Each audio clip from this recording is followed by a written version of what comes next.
Ordinarily, it's best to place your waterfall in a spot that has a natural slope, but our yard is completely flat, so we'll need to build up the land to create our own little hill. A pondless waterfall is just a running stream of water that does not terminate into a pond, but instead disappears into a bed of rocks. The water is constantly recirculating, and there is no standing body of water, which means less maintenance and less bugs to worry about. A submersible pump is used to circulate the water, and we're going to be placing ours in this pump vault that will get buried underground. It will keep the pump safe and serviceable, but also allow water to flow through it and into the pump. It might be helpful to pause the video here and get a good look at this diagram. It really clearly lays out how a system like this will need to be set up.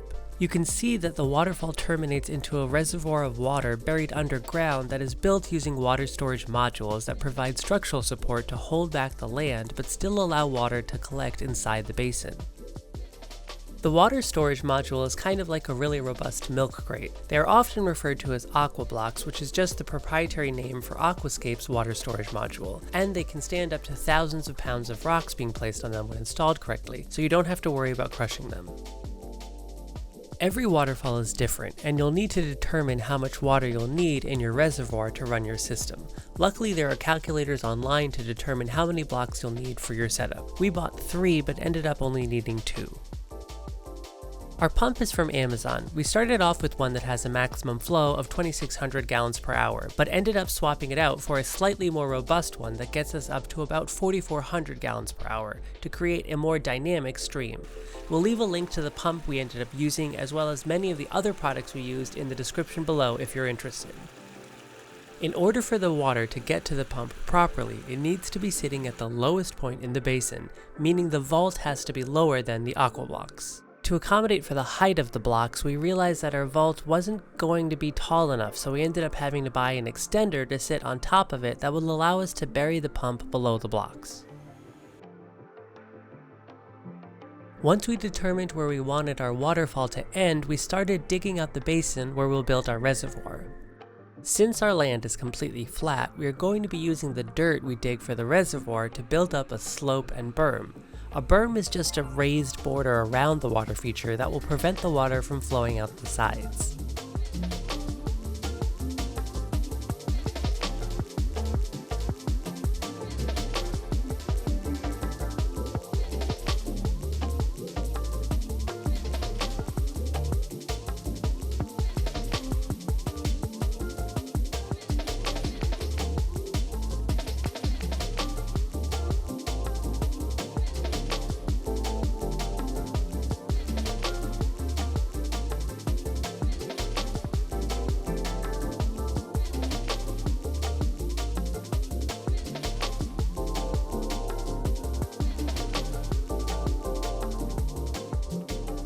With the basin dug out, we still needed a lot more dirt to build up a mound tall enough to sustain what we had planned, so it meant bringing in multiple truckloads of soil to fill it out.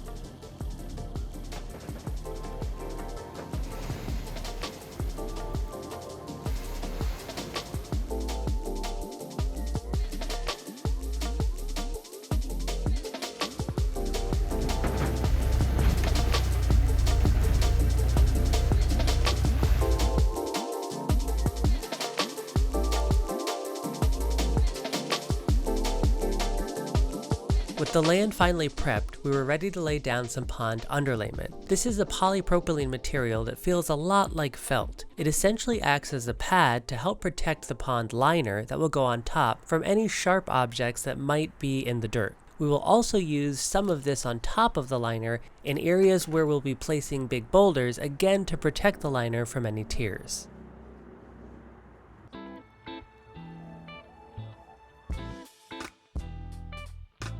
The pond liner we used is an EPDM pond liner which contains no plasticizers that can crack and split, and it adapts readily to irregular shapes, remaining flexible in extreme temperatures. We installed the pond liner in the reservoir first, since we'll be needing to use 2 pieces of liner to cover the overall length of the waterfall. This way the exposed seam where the 2 liners overlap will be following the direction of the flow of water and not working against it.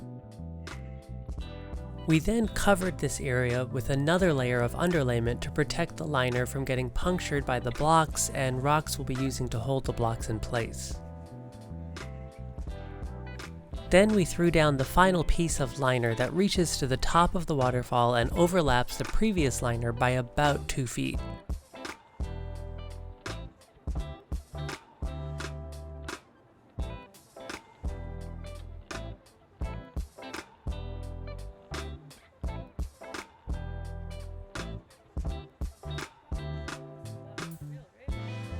With our liners in place, we were ready to add our blocks and pump vault.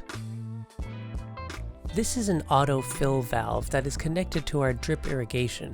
When water drops below this point, the valve will automatically let water in from our drip irrigation system. While the waterfall is recirculating, there is still a certain amount of water lost from evaporation and just sprinkles of water shooting out of the streaming area, so any waterfall will require refilling from time to time. Aaron connected some PVC to the pump that will carry the water out of the pump vault up a hose into the spillway located at the top of the waterfall.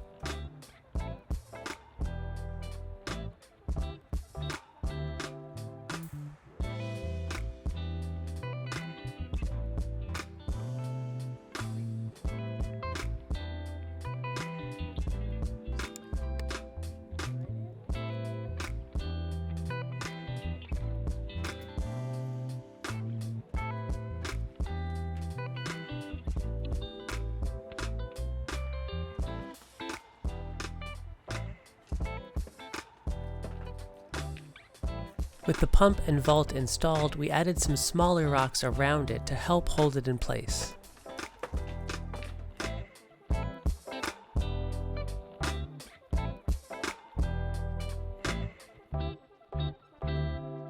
Now for the fun part. The stone yard we used had a great selection of sizes to pick from, so we went with a few large boulders to help frame the waterfall and add some drama, and a set of smaller boulders that we'll be able to move by hand to build out most of the area inside the stream. We also grabbed a bunch of these medium-sized rocks that are around 6 inches wide to fill in large gaps, as well as many bags of small pebbles, which you'll see us use when it comes time to fill in some smaller gaps. And somehow we still needed more dirt for backfilling, so we ordered another load of soil.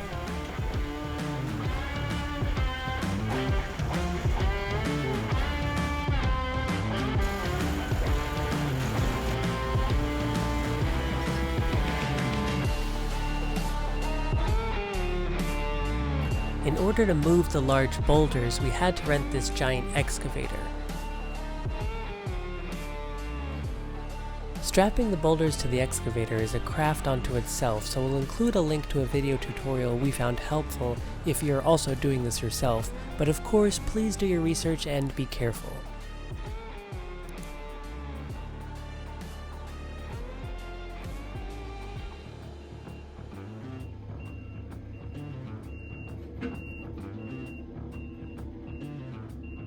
Once we had a rough plan in place for where the larger boulders would go, we went ahead and dug out a space for them to sit nice and squarely on the ground.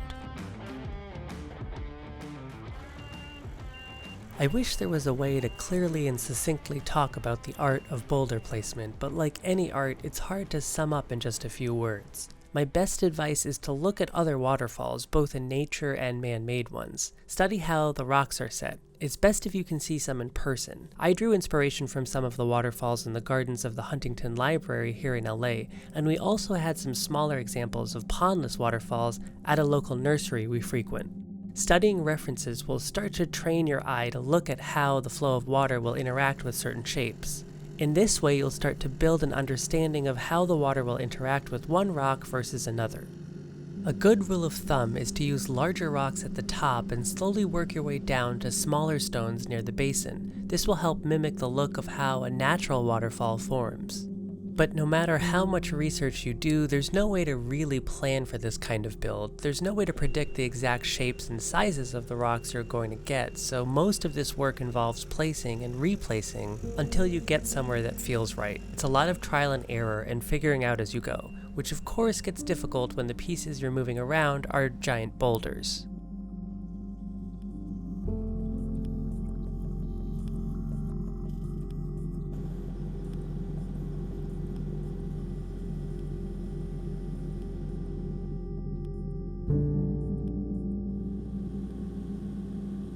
It's also important to add stones to the back and areas around the waterfall as well to help make it look more natural and part of the land. For the rocks that will act as your spill stones, you want to look for ones with a nice flat top and a good drop in the front for the water to fall off of. For a more dramatic spill, look for a larger rock with a flat top and front. The 90-degree-ish angle will make for a nice fall. Our plan was to create at least 3 pooling areas where water can collect before spilling down into the next pooling area. So we tried to frame out little pond-like areas with boulders that hold the water in place and force it out onto the next spillstone. Once the large boulders were in place, we decided to start running our lights so that it's easier to hide the cables before we start filling all the spaces with smaller stones and pebbles.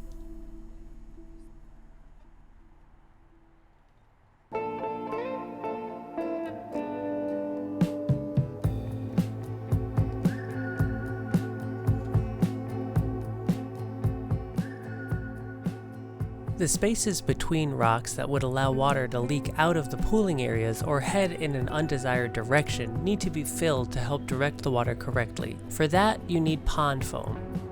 Pond foam is just a spray foam that expands to fill gaps and cures to create a waterproof seal. We used a lot of foam, so you'll want to make sure to buy a good amount to have on hand.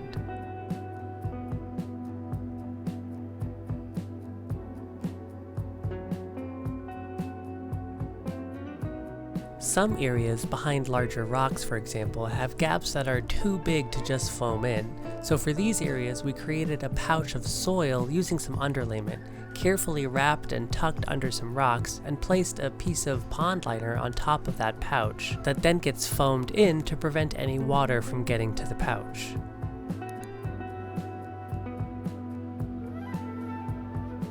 The scrap of pond liner used to cover gaps and direct water flow is often referred to as a bib liner, and we'll leave a link in the description to a video that goes into greater detail if bib liners are something you might need to utilize. The better way to tackle this situation is to lift your pond liner back and backfill with soil underneath the liner, but we had already placed boulders on either end of some of these gaps, so lifting back the liner was no longer an option. This is why it's a good idea to really work out an area before moving either up or down, depending on which direction you're working in, so that you're able to peel back the liner to adjust the ground underneath to help you out with gaps as you go, and you don't end up getting trapped. With our first tiers roughly set up, we were ready to install our spillway so that we could run some water to see how our first pooling area is holding up. The hose will run from the pump vault up the side of the waterfall to the spillway, which we'll be placing in a pooling area at the top of our mound.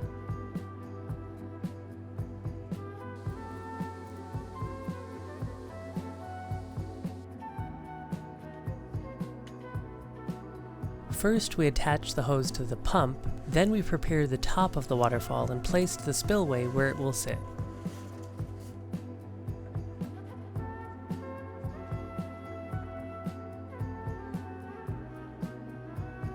Attaching the hose to the spillway involves having to cut a hole in the liner since the spillway itself needs to sit inside the liner. The spillway came with a washer and gasket to create a secure, watertight connection to the hose.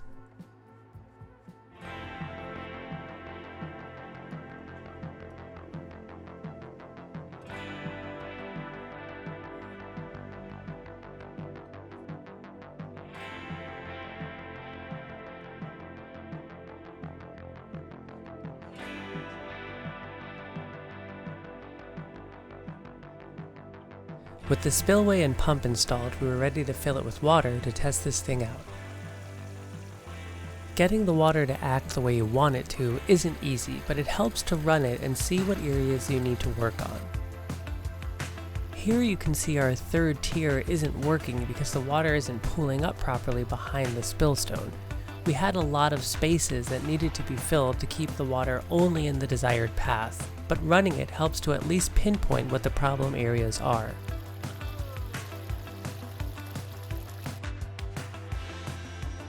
So we just continued working our way down, creating more spills and pooling areas and filling the basin with smaller stones to support pump vault and water storage modules.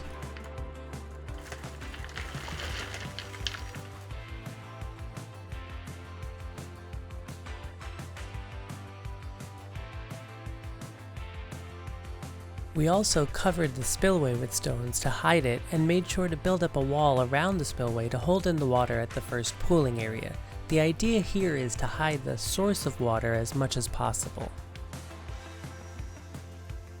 After many rounds of running the system and fixing problems, we finally got all of the tiers working properly and the water contained in a nicely flowing stream.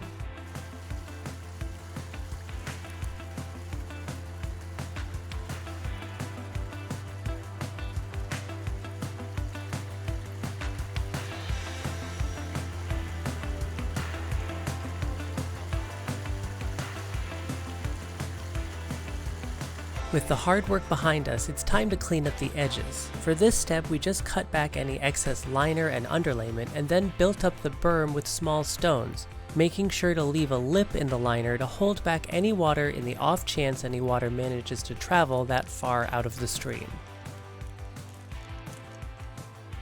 We also filled the bottoms of the pooling areas and any cracks with smaller pebbles to cover any bits of foam or pond liner that might still be showing.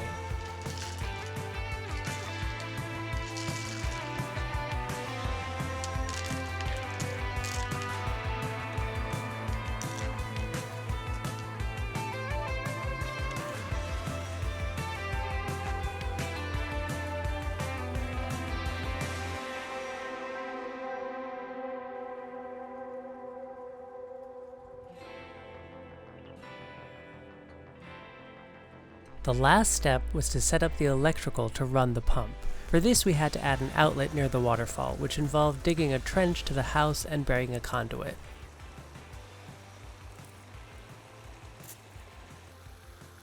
We also included an aquascape automatic dosing system to our setup that will automatically treat the water to keep it clean. And now for the big reveal.